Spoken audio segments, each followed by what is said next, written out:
काम अवघड काम सोपं होतं. संतांनी आपल्याला कर्म हाच धर्म करा सांगितलंय. मग हे कर्म करत असताना विसर मात्र देवाचा होऊ द्यायचा नाही. एखादं संकट आलं की आपण देवाच्या नावानं बोंब ठोकतो. रोज सकाळी काकडा करतोय, रोज हरिपाठाला जातोय, कीर्तन कधीच चुकवलं नाही. आणि मग आपण एखादं संकट आलं की भजन बंद करतो. परवा एक वर्तमानपत्रात बातमी ऐकली मी की मुलगा गेला, त्याने मग घरातले देव रस्त्यावर टाकले. अरे इथं तर परीक्षा आहे आपली. खऱ्या भक्ताची देव परीक्षा घेतो. देव भक्ता लागी करोने दी संसार. देव भक्ताला संसार करू देत नाही, त्याची परीक्षा घेतो. परीक्षा, आणि जो परीक्षेत खरा उतरतो तोच तो योद्धा आहे. म्हणून कसलेही संकट आले तर माणसाने देवाचा विसर कधीच पडू नये. शास्त्र सांगतं 4 गोष्टीचा माणसाला कधीच विसर पडू नये. 1, आपल्या आई वडिलांचा विसर पडू नये माणसाला. 2, साधू संतांचा विसर पडू नये. 3, देवाचा विसर पडू नये. आणि 4थं महत्वाचं, ज्या महाराष्ट्रात आपण जन्मलो, ज्या महाराष्ट्रात आपण अभिमानाने वागतोय, बोलतोय, चालतोय, जो महाराष्ट्र ज्याच्या जीवावर उभा आहे, त्या छत्रपतीचा विसर माणसाला पडू नये. बस 4 गोष्टीचा विसर माणसाला पडू नये. 1 आई वडिलांचा, 2 साधू संतांचा, 3 देवाचा आणि 4था छत्रपतीचा.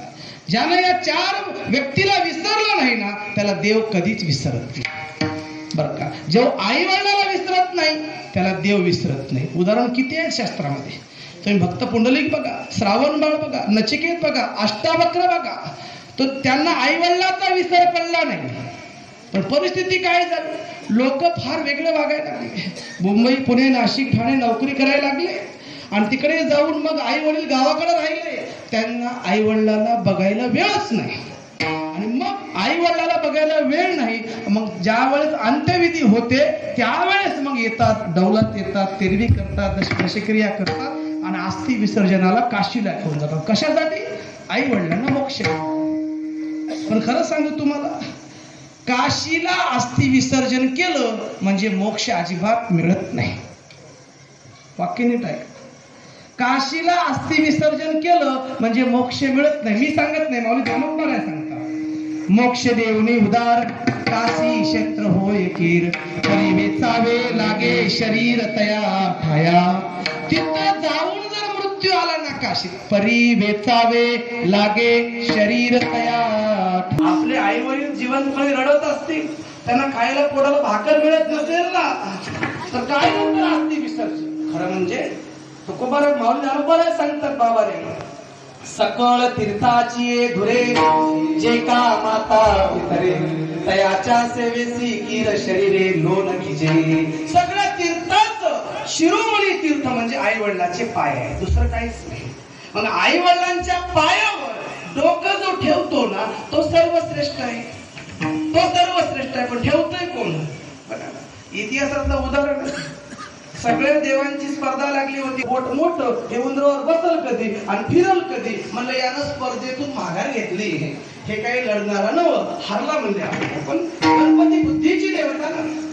मी आई वडिलांना विसर पडू नये हे सांगत.